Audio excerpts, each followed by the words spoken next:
great man. He was a perfect father on paper.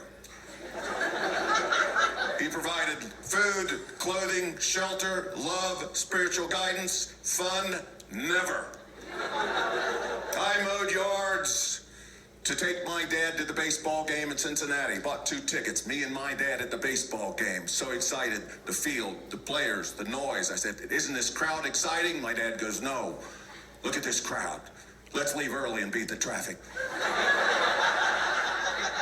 And I mean early, right after the national anthem. You always know people that want to leave early, beat the traffic on places.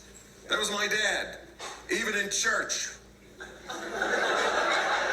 If we leave now, we can beat the Baptists to the Cracker Barrel. I never left.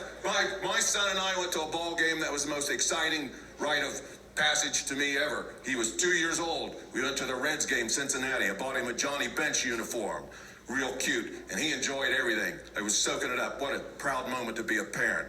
He loved the noise, the crowd, the hot dogs, the vendors. I could tell he had a good time.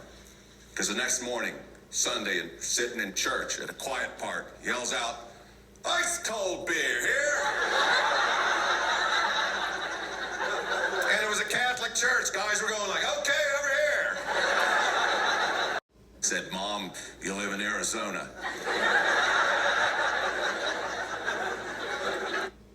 Nerve. But some people are romantic, more romantic than me. Don't give me those looks. I tried it. I'm willing to try. I tried it with my wife. I walked up to her at the kitchen table, reading the paper she was. I said, "Hey, I take a grenade for you." Didn't even look up from the newspaper. Now, where would we get a grenade?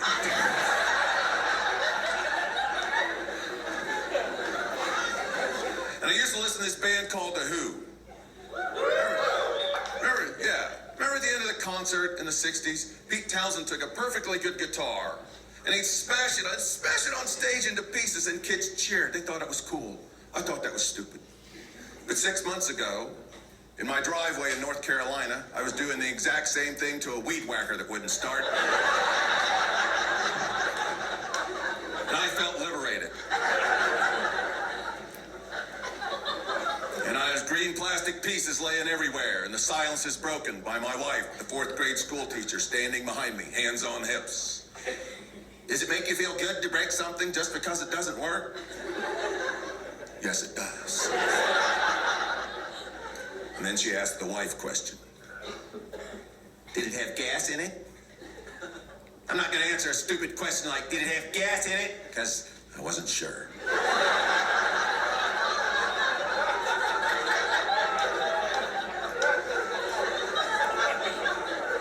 I said, you're not the one out here in the hot sun every Saturday morning.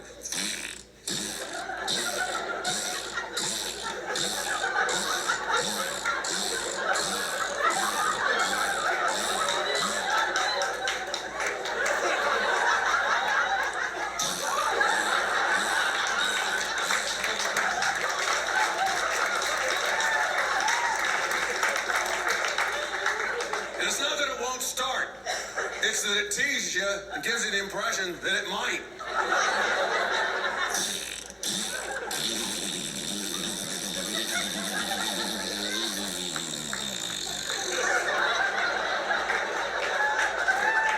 I'll tell you who I am. My name's Sid Davis. I live in Charlotte, North Carolina now. But I grew up in a little town in Ohio. A little church town, a little farm town. Little Catholic family. That's why we always went to church on Sunday. It was very important to my parents to have faith. And my mom, she still has faith. Even at the age, that's where you need it the most. She's 85 years old. I call her every week. And sometimes she's comforted by my calls because I was talking to her when Hurricane Irma was approaching Florida. And she said, son, I need you now to pray for me because I'm too old to run. I've decided I'm going to stay right here. I used to have long rock and roll hair. I listened to rock and roll music. Thought my music was the most powerful music ever. Now I listen to it now, not so much. Steve Miller Band, I listen to them all the time. Yeah, Listen to them now. Boy, these brilliant lyrics like abra, abracadabra. I want to reach out and grab ya. Boy, that's... sounds like something Forrest Gump would write for Jenny, doesn't it? I want to reach out and grab you, Jenny. I know what love is.